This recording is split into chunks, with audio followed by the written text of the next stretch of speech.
Bonjour à toutes et à tous et bienvenue dans le podcast Solitudiant, un podcast qui recueille la parole des personnes en situation de handicap. Nous sommes Laurine et Estelle de l'association Green Act. Nous développons les projets Solitudiants qui sensibilisent les étudiants aux enjeux du handicap durant un atelier de 1h à 1h30, ça dans les locaux de l'école ou en distanciel. C'est d'ailleurs peut-être suite à cet atelier que vous nous écoutez, merci pour ça. En complément de ces sensibilisations, nous organisons les Défi Days. Ce sont des workshops qui favorisent l'emploi des personnes en situation de handicap. Le défi développe le lien entre les étudiants, les structures adaptées et protégées, donc les EA et les ESAT, et les entreprises partenaires. Donc si vous êtes intéressé, n'hésitez pas à nous contacter. Nous remercions également l'école Innov de Nantes de nous accueillir pour l'enregistrement de ce podcast. Aujourd'hui, on a l'honneur d'accueillir Sophie Potma qui va nous partager son expérience et son point de vue unique sur la vie avec un handicap. Sophie, est-ce que tu es d'accord pour qu'on se tutoie ? Oui, tout à fait. Ok. Merci beaucoup en tout cas d'être venue ici, d'être avec nous aujourd'hui. On est absolument ravis de te recevoir et d'en apprendre davantage sur ton parcours. Ensemble, on va explorer différents aspects de ta vie, les défis que tu as pu rencontrer, mais aussi les victoires et les moments de joie. Donc, pour commencer ce podcast, tu vas pouvoir te présenter, donc tout ce qui va être ton nom, ton prénom, ton activité, ton handicap. Donc, tout d'abord, quel est ton prénom et ton nom ? Donc, on a pu citer juste avant. Donc, je m'appelle Sophie Potma, j'ai 52 ans. Très bien. Et quelle est ta profession ? Qu'est-ce que tu fais actuellement ? Alors, actuellement, je suis en retraite invalidité, voilà, suite à mon handicap. J'étais avant adjointe administrative dans une commune de la région. Très bien, super. Est-ce que tu peux nous parler un petit peu de ton handicap ?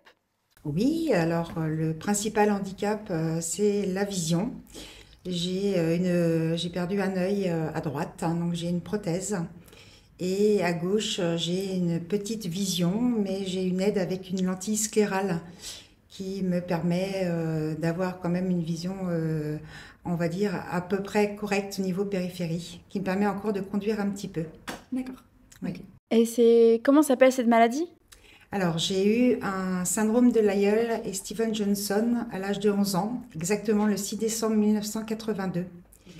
C'est une maladie rare, très peu connue, et qui atteint dans un premier temps la peau, les muqueuses. Donc, c'est une maladie dermatologique gravissime, suite à une réaction à soit une molécule, soit à des essences ou autres, des produits différents. Donc aujourd'hui, j'ai la chance d'être suivie par le centre de référence à l'hôpital Henri Mondor à Créteil à Paris, d'être aussi bénévole et avec l'association Amaliste. Et j'ai beaucoup de projets donc suite avec l'équipe médicale. Alors, quels sont ces projets ? Quelles sont tes missions bénévoles ? Alors, la première mission, donc j'ai fait une première formation à l'Université des patients experts de la Sorbonne à Paris pour pouvoir aider d'autres patients qui ont subi cette maladie. Il faut savoir que les psychologues aujourd'hui disent que cette maladie, c'est comme si on avait sauté sur une bombe, puisque c'est une maladie qui vous prend du jour au lendemain. D'accord. Et là, on perd toute la peau. Hein, c'est ce qu'on appelle aussi le syndrome de l'écorché vif. Et donc, toutes les muqueuses sont brûlées. Voilà. Donc, souvent, aujourd'hui, les personnes sont mises en réanimation avec des soins très particuliers. Voilà. Et c'est souvent un tsunami dans la vie de quelqu'un, puisqu'il n'y a rien qui peut prévenir de cette maladie. Voilà. Et les séquelles après sont lourdes. Notamment, alors c'est une maladie malheureusement mortelle, encore. C'est une maladie où l'on perd la vue, les yeux sont complètement brûlés. Dû à la réaction chimique, c'est ça ? Oui, dû à la réaction chimique. Il y a même aujourd'hui malheureusement des Lyell qui ne sont pas reconnus, c'est-à-dire qu'il n'y a aucune cause. La personne fait un Lyell, mais ils ne savent pas pourquoi. Notamment, je pense à un jeune homme qui l'a eu à l'âge de 3 ans. Et ils n'ont aucun diagnostic, ils ne savent pas d'où ça pouvait venir. Okay. Voilà. Ouais. Et aujourd'hui, ce jeune homme est un champion en sport. Il est aveugle complètement, mais voilà, il a su aussi rebondir. Super. Donc je rencontre voilà aussi, et c'est bien depuis quelques années, des gens, parce que je me suis sentie très isolée pendant des années, parce que quand on a une maladie rare, hein, et puis difficile à expliquer, qui n'est pas connu, le monde qui vous entoure, c'est assez compliqué. On vous prend souvent, oh mais non, c'est psychologique, ça y est, c'est passé, faut. Alors qu'aujourd'hui, avec le centre de référence, il y a quand même beaucoup de séquelles qui sont dénommées, et il y en aura certainement d'autres, puisque le centre a tout juste une petite vingtaine d'années. D'accord. Dans la recherche, oui, oui. Et voilà, moi aujourd'hui, mon combat, ça va être voilà, d'aider, donc suite à cette formation, d'aider les patients. Voir, donc là, je vais refaire une autre formation pour compléter ce que j'ai acquis. Et l'année prochaine, je souhaite faire le diplôme universitaire du patient expert. Trop bien. Pour pouvoir voilà, avoir justement un éventail beaucoup plus large sur des pathologies justement lourdes et handicapantes, et aider au maximum les personnes. Okay. Donc ça, au début, tu étais bénévole dans ce centre, et puis tu as voulu te professionnaliser finalement, donc tu as suivi plusieurs formations, et ça va te donner le titre de patient expert. Alors ça consiste en quoi? Alors patient expert, en fait, on est partenaire des équipes médicales, des médecins, mais aussi du patient. C'est-à-dire que souvent, le médecin, en fait, apporte, lui, toute la partie technique médicale, mais après, le patient se retrouve chez lui, dans une vie sociale, dans une vie aussi de travail.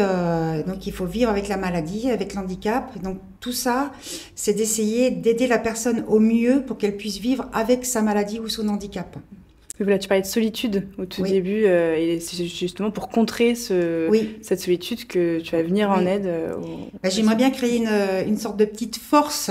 Sur Nantes, ça n'existe pas, soit par une association, soit par le biais des centres médicaux ou autres, mais de créer en fait voilà, toute une bulle de patients experts. Pour pouvoir avoir une référence, et voilà, pour que les patients ou les malades se disent tiens, je peux appeler à ce numéro-là, on peut m'aider. Voilà. Moi, ce qui m'a beaucoup aussi aidé, c'est la plateforme des maladies rares au CHU de Nantes. Où là, je suis avec une assistante sociale qui m'a beaucoup aidée, parce que ça n'a pas été simple. J'en ai fait déjà de me dire qu'on me mettait à la retraite à 42 ans et qu'on met à capacité à tout travail, c'est difficile, parce que j'aimais beaucoup mon travail aussi. Je m'étais beaucoup investie. J'avais travaillé pendant plus de 20 ans dans un service jeunesse. Donc, ça a été très compliqué. Il a fallu... donc, cette personne, l'assistante sociale, m'a beaucoup aiguillée, m'a donné m'a aidé à faire mon dossier aussi de la MDPH, parce que ça aussi, c'est un parcours du combattant. Donc voilà, et puis d'accepter aussi accepter le fait que on est différent, mais c'est pas pour autant qu'on est des incapables, hein. Il faut voilà, on le fait différemment, tout simplement. Parce que toi, cette maladie, elle arrivait à quel âge? 11 ans. Tu avais 11 ans, d'accord. Donc tu as pu quand même travailler un certain temps, et puis j'avoue que j'avais caché ce que j'avais eu, puisqu'on me disait oh c'est passé, ça y est, voilà. Bon, alors j'ai quand même été opérée 45 fois des yeux. D'accord. En 42 ans de maladie. J'attends encore une. J'ai été opérée là le 12 juin, je vais en avoir encore une autre. Parce qu'une prothèse, ça se pose pas comme ça. Et quand on a eu les yeux qui ont été brûlés, et avec plusieurs interventions, les chairs ne tiennent plus. Donc ils me font des greffes de la muqueuse buccale. D'accord. Donc voilà, donc c'est vrai qu'il faut être aussi fort, parce que tout ce parcours, il faut pouvoir tenir. Après, c'est pour un mieux, mais toute ma vie, malheureusement, les séquelles font que il y aura des opérations et autres, mais ça peut, on peut le mettre on peut tourner toujours en côté positif, pardon. Et moi, je dis souvent que j'essaye de mettre de la dérision. Je dis souvent que dans mes anciennes vies, si ça existe, je devais être un ancien pirate et je devais pas être super gentille, parce que parce que pour subir ce que j'ai subi à l'âge de 11 ans, je me dis que voilà. Alors, c'est pas tous les jours facile, hein. Il y a des jours compliqués, avec des douleurs, avec voilà, parce que je suis quand même encore sous morphine. C'est pareil, c'est un long parcours, ça aussi. Mais voilà, et en tant que patient expert, justement, c'est d'expliquer tout ce parcours qui a été difficile, cette solitude où les médecins, certains me disaient: oh, mais non, vous avez eu ça à l'âge de 11 ans, c'est pas possible, il n'y a pas de répercussions. Non, non, c'était un accident médicamenteux, faut pas. Sauf que non, en fait, on n'en guérit jamais d'un syndrome de l'aïeul. Oui, c'est vrai que vu que c'est une maladie rare, Oui. peut-être trop méconnue encore, Exactement. finalement, même du corps médical. Oui, il y a 150 cas à peu près par an 150, ok. oui, voilà, de diagnostiquer. Parce que le diagnostic est très compliqué. Il existe énormément de dermatoses bulleuses. Parce qu'il faut expliquer, au départ, la réaction, elle se fait de façon épidermique, c'est-à-dire le corps chauffe. Moi, j'avais 41 et 5 dixièmes de fièvre. Il gonfle. Et après à ces gonflements, il existe une dermatose bulleuse. Donc, on a des cloques. D'accord. Au début, c'est des petits boutons comme la varicelle. Ouais. Et puis, ces petits boutons se transforment en cloques. Ok. Et là, après, ça explose l'épiderme. Voilà. Et on est complètement à vif. Donc à vif, c'est-à-dire que la peau N'existe plus. D'accord. La première couche, l'épiderme, n'existe plus. N'existe plus. À Alors, brûler, il y a quoi. différents pourcentages. Moi, j'ai été jusqu'à hauteur de 90% du corps. Il y a des personnes qui n'ont que 10, d'autres qui sont moins. Alors, c'est une maladie qui est très vicieuse, on va dire ça comme ça, parce que chaque cas est différent. Ok. Il y a des personnes qui vont pas être moins touchées au niveau des yeux, mais plus au niveau des poumons. D'autres qui vont garder plus de dégradation au niveau de la peau, d'autres un peu moins. Il y a jamais, on peut pas dire. On peut donner un exemple des séquelles et des choses, mais toutes les personnes que j'ai pu rencontrer qui ont eu un l'aïeul, chacune est différente. Oui, bien sûr. Voilà. Et quand tu as eu ta maladie, les médecins savaient ce que tu avais ou pas du tout? Alors non, il y a eu un moment, au départ, en plus en 1982, les techniques étaient complètement différentes. C'est vrai qu'aujourd'hui, les médecins, avec Internet, avec les recherches, peuvent discuter avec des médecins de façon mondiale. Donc, quand il y a des maladies qui s'exposent, notamment des l'aïeuls, souvent, ils font... parce que le l'aïeul, il y a beaucoup plus de cas du côté des pays asiatiques, notamment à Taïwan, il existe un grand centre du l'aïeul. Ah, d'accord, ok. Voilà. Donc en 1982, donc les recherches n'étaient pas aussi avancées. Non. Alors, ils avaient pensé à des maladies tropicales. D'accord. Ils avaient demandé à mes parents si on avait voyagé ou si j'avais côtoyé des personnes qui avaient visité des pays étrangers. Non, c'était pas le cas. Et il y a eu juste le petit incident. Maman a dit, voilà, elle s'était cassé le petit orteil. Voilà, à l'école, à l'époque, on jouait à l'élastique dans les cours de récré. Et j'étais tombée et je m'étais cassé le petit orteil. Donc, à la suite de ça, donc le médecin m'avait prescrit des anti-inflammatoires. À l'époque, le médicament s'appelait le Tandéril. Il a été retiré de la circulation médicale en 1983 parce qu'il avait créé d'autres syndromes de l'aïeul. C'était noté mais après, voilà, comme c'est des faits rares. Voilà. Et ce qui m'a sauvée aussi, c'est que ma maman, théoriquement, le traitement qui m'avait été donné, c'était matin, midi et soir. Et maman me disait, tu manges à la cantine, on va pas embêter les dames de cantine avec un médicament. Du coup, j'en prenais que le matin et le soir. Mais la réaction ne se fait pas tout de suite. C'est vraiment un truc très spécifique. Pendant 11 jours, en fait, mes globules blancs ont entouré la molécule du médicament. Donc, c'était un anti-inflammatoire. Il fait partie de la classe des AINS. Et donc, voilà, ça fait comme une bombe, et puis ça explose, voilà. D'accord. Et donc, le médicament a fait effet 11 jours, et au bout du 11e jour... Voilà. Quand je suis arrivée, en fait, à l'hôpital, ils m'ont badigeonné de bleu de méthylène pour faire un désinfectant, parce que c'est vrai que j'étais gonflée, j'avais ces espèces de dermatoses bulleuses. Et après, il y a un jeune interne qui a dit, je pense que c'est un syndrome de l'aïeul.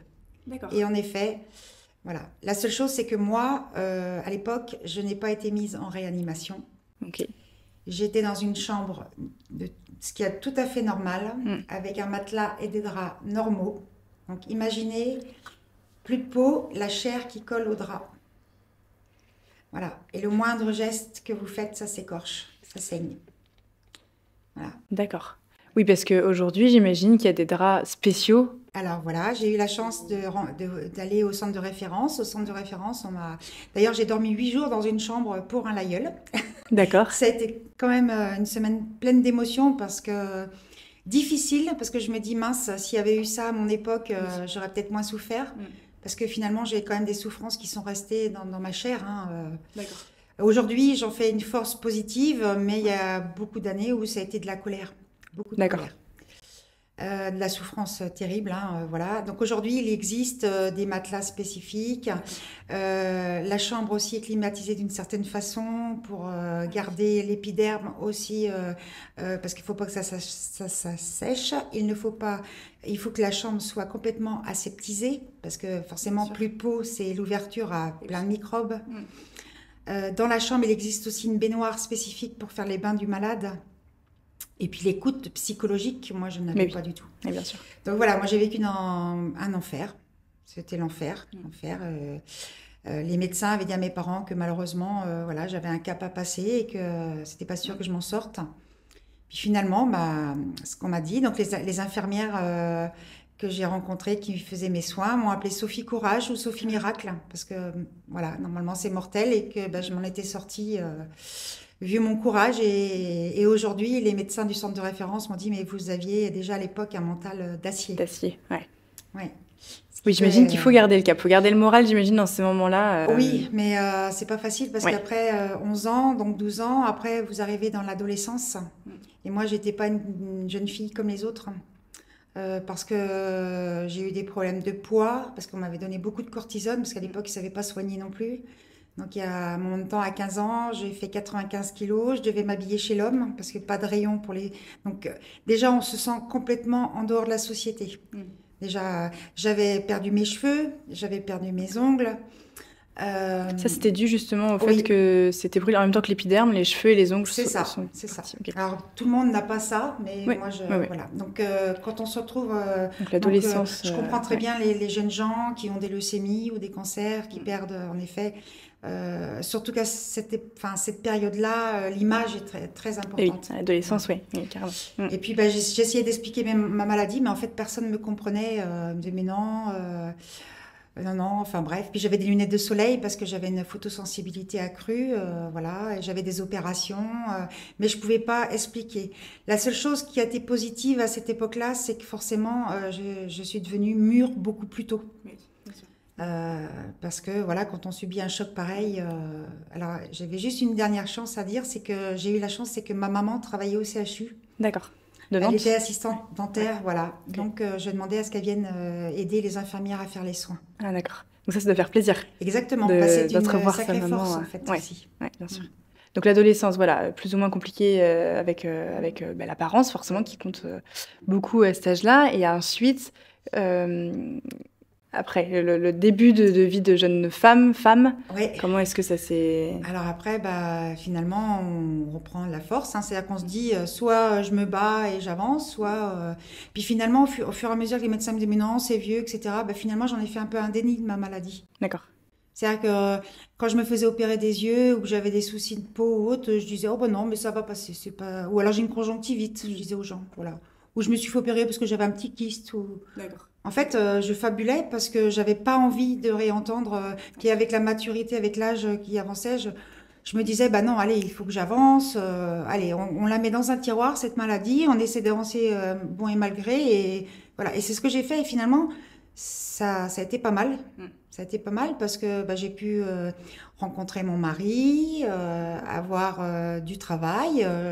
J'ai commencé à travailler en 91 au CHU, comme par hasard. Mais je pense qu'il n'y a jamais de hasard dans la vie.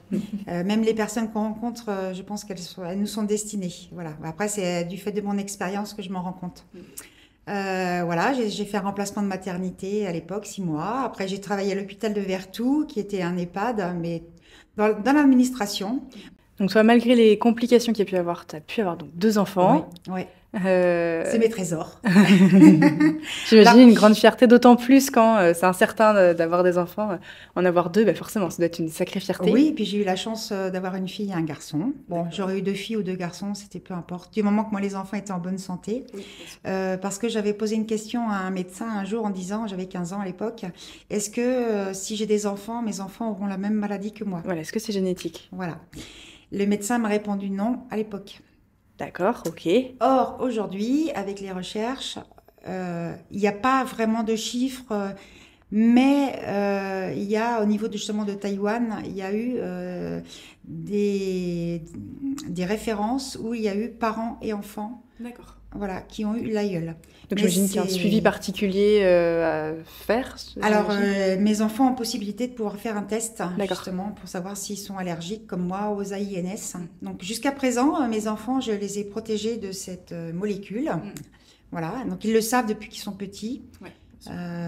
Alors moi, dans ma solitude, justement, de mon isolement médical, en fait, c'est vrai qu'aujourd'hui, j'ai une carte d'urgence qui précise sur moi, si par exemple je perds des connaissances dans la rue, j'ai une carte qui dit qu'il faut surtout pas me mettre d'AINS. Enfin, Ah oui. il y a toutes les molécules laquelle je peux, enfin, qui sont dangereuses pour moi. Donc ça, c'est quelque chose que j'ai que depuis 5 ans. D'accord, ça C'est-à-dire que existait pendant pas. 35 ans, il a fallu que je vive seule avec ma maladie. Je ne connaissais ni le centre de référence, ni la MDPH, ni rien du tout. Et pourquoi? C'est une méconnaissance? C'est une. On vous a pas fait Parce on t'a pas que passé comme le c'est mot, une maladie rare, comment et D'accord. puis comme on me dit, oh ben non, mais c'est vieux, c'était en 1982, etc., etc. Sauf qu'en fait, tous les maux que j'avais étaient dus à cette maladie. Et là, du coup, le déni que j'avais fait de cette maladie, ben là, il s'est complètement ouvert. Ok. Ouvert. Et là, j'ai voulu être très curieuse et en apprendre forcément davantage. D'où le centre de référence, d'où maintenant l'association Amaliste. Et elle existe, cette association, qu'à Paris. Alors oui, il n'y a qu'à Paris qu'il existe. Alors c'est pour ça mon envie de pouvoir créer une antenne, parce que je me dis que quand on est malade et qu'on sort de l'hôpital, c'est bien d'appeler. En effet, aujourd'hui, il y a les réseaux sociaux, on peut se voir en visio, etc. Mais d'avoir une personne qui est référente de la maladie sur place, je pense que pour le malade, c'est très important. Bien sûr. Moi, j'aurais souhaité ça. En fait, mon idée aujourd'hui, c'est de tendre la main que moi, j'ai pas eue. Ok. Qu'est-ce que c'est beau. En fait, comme j'ai été quelqu'un de renfermé, et j'en avais fait un déni, etc. Et je me dis, bah non, les gens, ils ont le droit de savoir qu'il existe cette maladie-là, qu'il y a beaucoup de gens c'est une vie fauchée, hein, c'est comme un accident, c'est comme, voilà, c'est brutal en fait. Et du jour au lendemain, on va revenir, mais différent de ce qu'on était les mois d'avant, en fait, les mois avant l'hospitalisation. Et ça, pour beaucoup de personnes, c'est difficile. Parce que, en plus, le l'aïeul touche tous les âges. Il y a aucune. C'est vrai qu'il y a souvent des maladies, on va dire, ce sont des maladies infantiles, d'autres des maladies plus au niveau de la gériatrie, etc. Non, là, c'est une maladie qui touche toutes sortes de personnes, tous les âges. Voilà. Merci beaucoup déjà d'avoir répondu à toutes ces questions. Merci pour tout ton parcours, pour toutes tes explications sur ton handicap et même sur toi-même.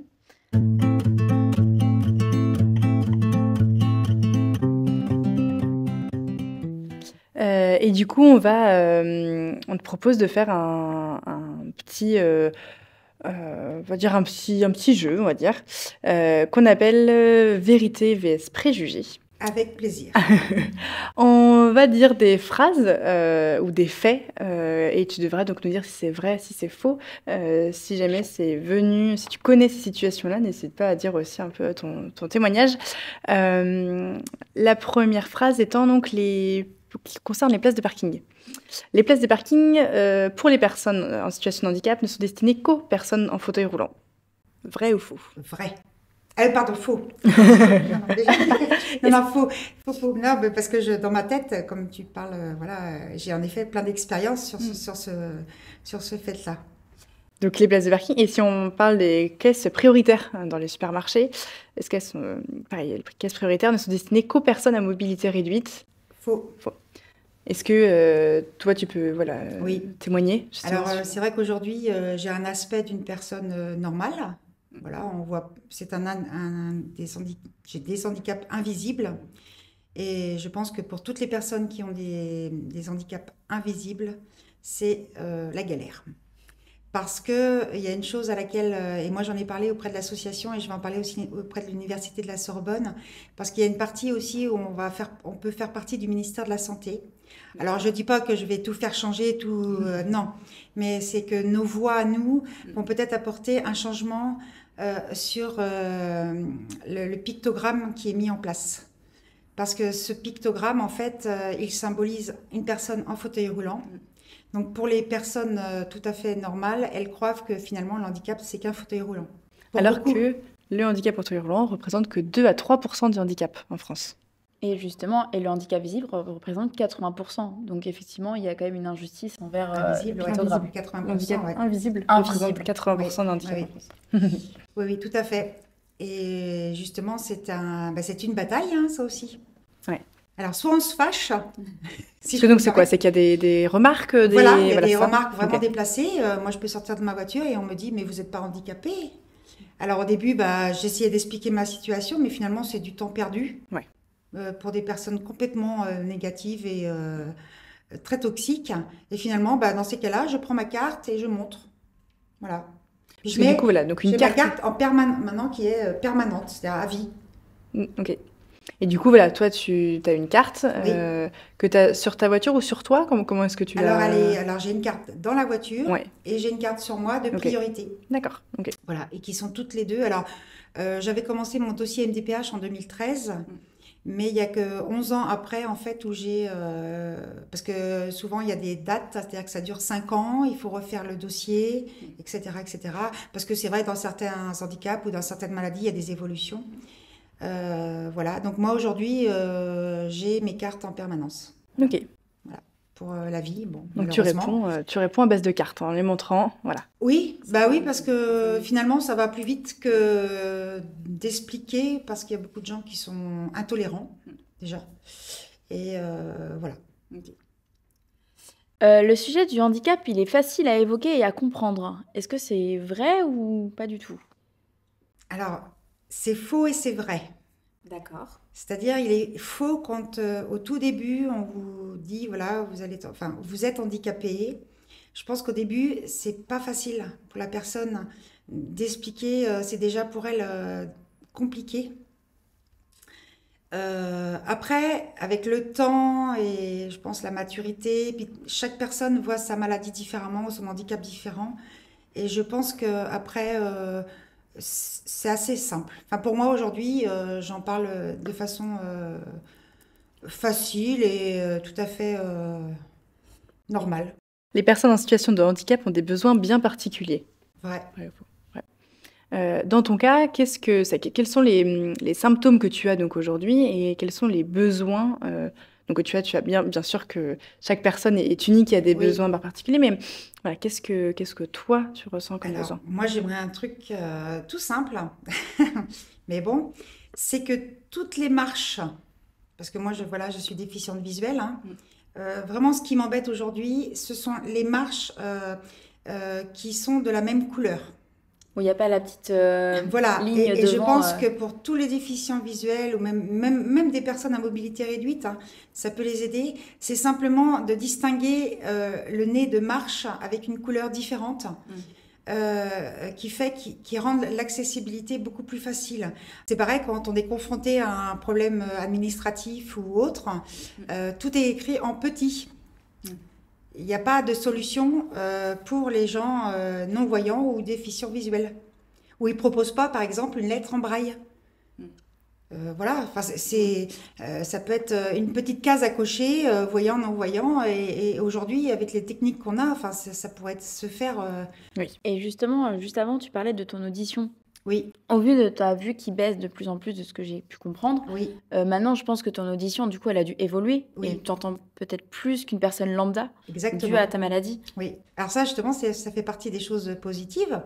Voilà, on perd un sens, mais les autres sens sont complètement développés. Voilà, comme l'ouïe, l'odorat aussi, le toucher. Moi, je fonctionne beaucoup au toucher. Là, je dois mettre une lentille sclérale. Donc je sais pas si... Alors, j'ai un œil donc à droite où je ne vois rien du tout. Voilà. Et l'autre qui voit très peu. Donc, quand je retire ma lentille sclérale, j'ai très peu de vision. Donc, tout se fait avec le toucher. J'ai une façon d'enregistrer dans mon cerveau où je pose chaque objet. Ok. Voilà. J'enregistre énormément. Alors, je vais peut-être faire rire vos auditeurs. Je joue au palais et aux boules de pétanque. Ok.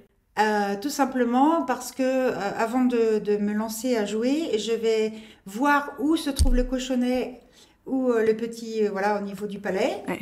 Et j'enregistre ça dans ma tête.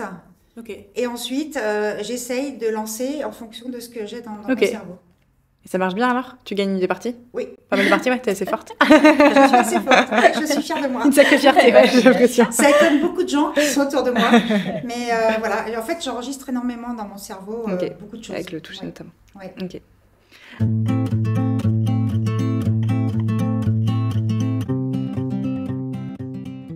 On va passer à la prochaine rubrique. Dans cette rubrique, du coup, on va te poser aussi des questions un petit peu plus personnelles cette fois. Le thème étant amour, gloire et emmerde. Amour correspond au lien avec ton entourage. Gloire correspond à ce que tu as pu entreprendre, au travail ou non d'ailleurs. Et emmerde aux complications, aux échecs que tu as pu rencontrer. On va commencer par les emmerdes. Comme ça, ce sera fait et on pourra parler de choses sans doute plus positives ensuite.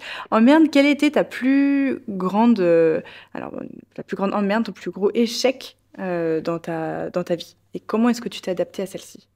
Bah, pour moi, ouais, le plus gros échec, en fait, c'est que je culpabilise quand j'ai eu ma maladie. Après, finalement, j'en ai fait un déni, mais je me dis que j'aurais peut-être dû faire des recherches. Mais comme les médecins me disaient, mais non, il faut que tu oublies, il faut que tu avances, etc. Pour moi, ça a été un échec parce que finalement, j'ai rencontré des gens qui ont eu un LAIEL et qui ont eu le droit à des formations professionnelles adaptées à leur handicap. Ils sont notamment aujourd'hui devenus kinés. Ok. Voilà. Moi, j'étais dans la comptabilité, c'est pas forcément ce qui m'aurait plu, mais j'aurais finalement. Ouais, ça, c'est un échec pour moi parce que, bah, oui, aussi parce que j'ai pas eu les bonnes personnes aussi qui m'ont aidé à avancer dans la vie. Finalement, je me suis débrouillée toute seule. Oui, t'as pas eu en fait d'accompagnement après Non. ta maladie, t'as Non. eu aucun accompagnement, Non. que ce soit pour ta vie professionnelle ou personnelle finalement. Ouais, ni psychologique, ni rien du tout. Ouais, non. Ok. Maintenant pour donc le deuxième, donc c'est amour. Voilà, l'amour. Ton handicap, est-ce qu'il est compris et accepté par l'ensemble de ton entourage? Alors, ça va peut-être surprendre, mais je vais dire non. Il y a des moments où non, on peut pas. Une personne qui n'a pas eu la maladie, qui ne peut pas comprendre certaines choses, voilà. Et c'est tout à fait naturel, hein. Tout à fait naturel pour des personnes qui ne sont pas malades et qui ne savent pas. Il y a des périodes, ils veulent aider au maximum, mais ils font tout ce qu'ils peuvent, mais ça n'aidera jamais, en fait. Il n'y a qu'aujourd'hui, en fait, il y a des choses à laquelle je peux discuter, mais qu'avec des personnes qui ont eu les mêmes maladies que moi. D'accord. Ouais. Parce qu'il y a une meilleure transparence quoi, de la maladie, il y a une compréhension. Il y a une compréhension. Mais ils comprennent mieux la maladie qu'une personne lambda, en quelque sorte, une personne qui n'a pas eu le handicap de ta maladie. C'est terrible d'être. Déjà, quand vous avez une petite brûlure, hein, imaginez tout le corps brûlé. Ce sont des douleurs qui sont inexplicables. Il faut savoir qu'aujourd'hui, c'est pas si simple non plus de mettre une personne en réanimation parce qu'il faut l'intuber. Et intuber une personne qui a déjà l'œsophage qui est complètement irrité, brûlé, c'est très douloureux aussi, hein. Enfin, c'est vraiment une maladie, mais c'est... La personne avec qui j'ai fait la formation à la Sorbonne, qui est donc ingénieure, chercheur donc à la Sorbonne, m'a dit, quand elle a su ce que c'était vraiment la maladie, et puis des fois on en discutait entre nous lors des repas, elle m'a dit, de toute façon, c'est pas une maladie, c'est pas un syndrome, c'est une horreur. Voilà. Pour montrer à quel point, voilà, exactement, à quel point c'est et s'était rendu compte très dur. que même même elle avait du mal à comprendre les rouages de cette foutue maladie parce que c'est... Voilà. Et donc aujourd'hui, est-ce que tu as encore ces sensations de brûlure? Est-ce que Oui. ah oui, ouais. Ça restera à vie finalement. Parce que du coup, j'imagine que donc pour comprendre, donc tu as été à 11 ans, donc il y a eu cette brûlure qui a enlevé l'épiderme. Oui. Et aujourd'hui, donc t'as plus cet effet, enfin, t'as plus la brûlure physiquement, l'épiderme ne parle plus. Par contre, tu as encore cette sensation Alors, qui est restée, quoi. La séquelle qui fait, c'est-à-dire c'est une neuropathie, c'est-à-dire que toutes les petites fibres nerveuses ont été touchées. Donc, toutes les petites fibres nerveuses se rappellent ce qu'il y a eu. Donc, par exemple, pour me baigner, alors, il faut une certaine température. Si c'est trop froid, si c'est trop chaud, il faut savoir qu'aujourd'hui, pour pouvoir me baigner, alors j'ai la chance de pouvoir descendre dans le sud en vacances, Donc, ce qui me permet, la Méditerranée, elle est super, avec des températures quand même assez accueillantes. Mais il me faut au moins un quart d'heure, 20 minutes, pour que mon corps s'habitue tout doucement à la température de l'eau. D'accord. Pareil, si je suis, quelqu'un me voit ou je l'aperçois pas, elle va venir me toucher peau à peau, par exemple la main sur un bras, je peux avoir une réaction qui va faire que non, faut pas toucher. D'accord. Ouais. J'ai beaucoup aussi de réactions à certains produits, à certains tissus. Voilà, mais ça n'empêche pas. Alors normalement, on ne devrait pas aller un peu au soleil. Je vais un peu au soleil parce que j'aime le soleil. Après, il y a plein de protections. Oui. Heureusement, aujourd'hui, il y a des très bons. Voilà. Mais cette peau, oui, est extrêmement fragile. Il faut savoir que même l'hiver, si je ne sors pas de chez moi, hein, je reste chez moi parce que l'hiver, ça me brûle aussi. Le froid? Autant le très chaud va brûler que D'accord. le froid va brûler D'accord. aussi. Le gel, etc. Il faut savoir que même à la maison, mes mains vont avoir des gerçures, alors que je suis dans la maison. Mais quand dehors il fait très froid, c'est comme si j'avais travaillé dehors et que j'avais des gerçures. Je suis au sang.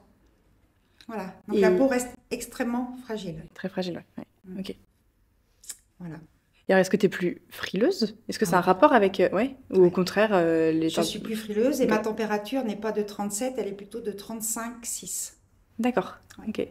Quand tu as de la température, finalement de la fièvre, du coup, si c'est inverse de nous, ta fièvre va être inversée. Nous, on va monter, alors que de toute façon, tu vas C'est peut-être arrivé descendre. que je descende à 33, 34.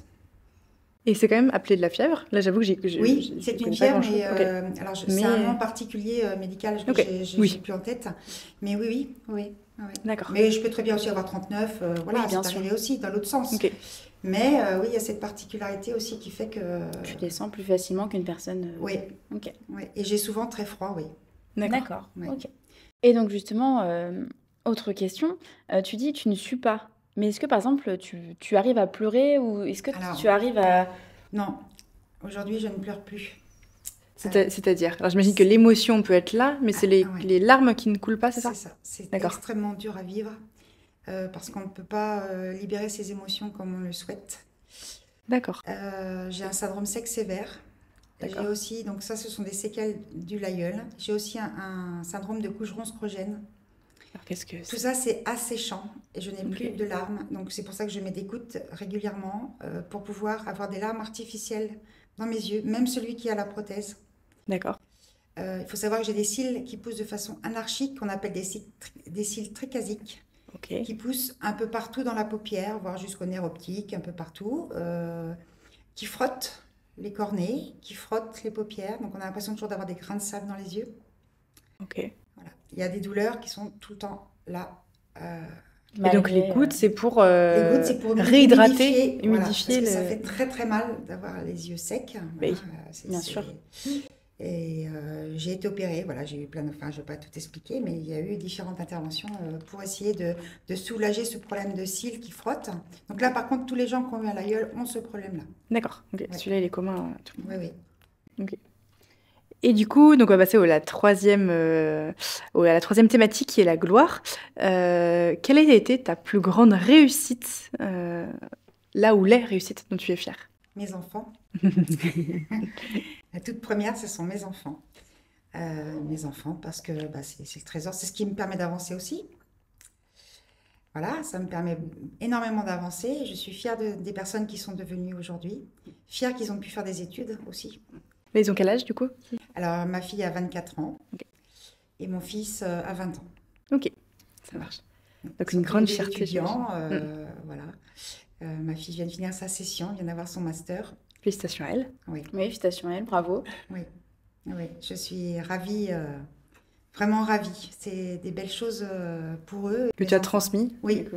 Oui, je pense l'avoir transmis et je pense que c'est un atout pour la vie de pouvoir être ouvert à toutes sortes de personnes. Et tu es proche de tes enfants? Oui. Bah oui, c'est les prunelles de ma vie, hein. C'est le moment de le dire. J'ai plus beaucoup, mes yeux sont très abîmés, mais c'est voilà, mes enfants. Voilà, après, c'est une super réussite. Mes enfants, mais aussi ma formation à la Sorbonne qui me permet. Alors, c'est une renaissance, tout simplement pour moi. 52 ans, jamais j'aurais dit, enfin il y a 10 ans de ça, on m'aurait dit, mais Sophie, tu vas faire des études auprès de la Sorbonne, tu vas aider des personnes et des médecins pour des maladies et des handicaps. J'aurais dit, mais non, je suis qu'une toute petite personne malade, non, c'est pas possible.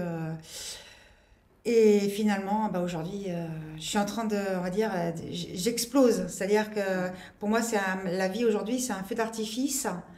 Bon, il y a des jours difficiles, forcément, mais chaque jour, je m'enrichis et chaque jour, je me rends compte que ça vaut vraiment le coup de vivre. Ouais. Malgré ce que l'on a, il faut vivre parce que chaque jour apporte des choses forcément négatives ou positives, mais chaque jour, ça vaut le coup parce que, comme je disais tout à l'heure, on a un destin et il y a des personnes qu'on rencontre parce que c'est le destin et ça, c'est... Et il y a des fois, il y a des fois on tombe dans une impasse, mais il faut se dire, non, je suis pas bloquée devant le mur. Il faut se dire, il y a peut-être un petit chemin à droite ou à gauche que je peux emprunter et finalement, voilà. Et ça, il faut pas lâcher. Oui. Ouais, il faut vraiment pas lâcher. En fait, quand on est handicapé, il faut pas se dire qu'on est incapable. Simplement, on va le faire autrement. Ok. Bravo, quel parcours. Ouais. Franchement, je comprends pourquoi on t'appelle Sophie Courage finalement, ou Sophie Miracle. On le comprend, je pense, tout au long du podcast finalement, de ce que tu as pu vivre et de ce que tu vis encore actuellement. Et justement, pour terminer, est-ce que tu as un sujet que tu souhaites évoquer ou plutôt un message ? Oui, surtout ne lâchez rien. Ne lâchez rien. Essayez de trouver les bonnes personnes qui peuvent vous accompagner. Aujourd'hui, il y a la chance d'avoir les réseaux sociaux, Internet, etc. Surtout, user et en abuser parce qu'il existe des associations par rapport à votre maladie, à vos handicaps. Et c'est important quand même de se renseigner. Et il y a tellement... on arrive toujours à avoir quelque chose qui peut nous plaire. Et c'est ce que je dis souvent aux gens qui ont des difficultés, parce que ça m'est arrivé d'aider quelques patients. Des patients qui sont... juste une petite histoire, vite fait. J'ai rencontré dans une salle d'attente une jeune femme qui était une super working girl, magnifique. Tout. Malheureusement, un jour, cancer du sein. Donc, qui veut dire une apparence différente, perte de cheveux, la chimio, etc. Et là, qui s'est complètement effondrée, puisqu'elle était... sa carrière, c'était très, très important pour elle, etc. Et puis, je lui ai dit gentiment, elle me dit, oh, je suis finie, c'est bon, j'ai plus qu'à mourir, j'ai plus rien à... Je fais, mais non. Et ça m'est venu comme ça, et j'ai simplement dit, il y a peut-être quelque chose dans la vie que vous auriez voulu faire et que vous n'avez jamais pris le temps de faire. Là, c'est le moment. Vous avez plus votre activité professionnelle, ok, c'est un grand bouleversement, c'est difficile, votre physique a changé, etc. Il y a peut-être quelque chose que vous auriez voulu faire et que vous n'avez jamais pu faire. Et là, elle me fait la peinture. Elle dit, j'aurais toujours voulu peindre. Et hop. Okay. Donc, j'ai jamais revu cette personne-là, mais les infirmières qui sont toujours un petit peu à l'écoute, voilà, m'ont dit, vous savez, Sophie, la jeune femme avec qui vous aviez parlé il y a quelques mois de ça, elle est en guérison totale. Et en plus, elle s'est mise à la peinture. Ah, super. C'est une très, très belle histoire. Et là, je voyais, en vous en parlant, j'ai des frissons. Ça m'en fait aussi, pour être. Mais ce récit, cette histoire m'a convaincue que oui, il faut donner un sens à sa vie et se dire oui, on est capable, mais sans, voilà, parce qu'après on va me dire oui, tu te montes sur un piédestal, etc. Non, tout simplement, il faut le faire sincèrement, avec sa personnalité et finalement, ça suit très bien. Voilà. Merci beaucoup. Merci beaucoup pour ce très riche témoignage et là pour tous ces conseils. Notre conversation touche à sa fin. Nous espérons que ce moment passé ensemble vous a permis de mieux comprendre les réalités du handicap et de découvrir la force et la résilience de ceux qui le vivent au quotidien. Sophie, un immense merci à toi pour ton témoignage sincère et inspirant. Oui, je voulais remercier très sincèrement l'association Green Height. Parce que pour moi, ce fut un honneur de pouvoir évoquer tout mon parcours et peut-être aussi d'aider, et j'espère, d'autres personnes qui sont dans situation de handicap. À vous, chers auditeurs, merci de nous avoir écoutés. N'hésitez pas à partager ce podcast autour de vous et à nous laisser vos impressions. Si vous avez des questions ou des sujets que vous aimeriez voir abordés, faites-le nous savoir. Nous remercions de nouveau l'école Innov de Nantes de nous accueillir pour l'enregistrement de ce podcast. Si vous êtes convaincu par notre podcast et que vous souhaitez faire une mission à impact en étant ambassadeur, faire une sensibilisation et ou alors participer au Défi Days, n'hésitez pas à nous contacter. On se retrouve très bientôt pour un nouvel épisode. Merci pour votre écoute.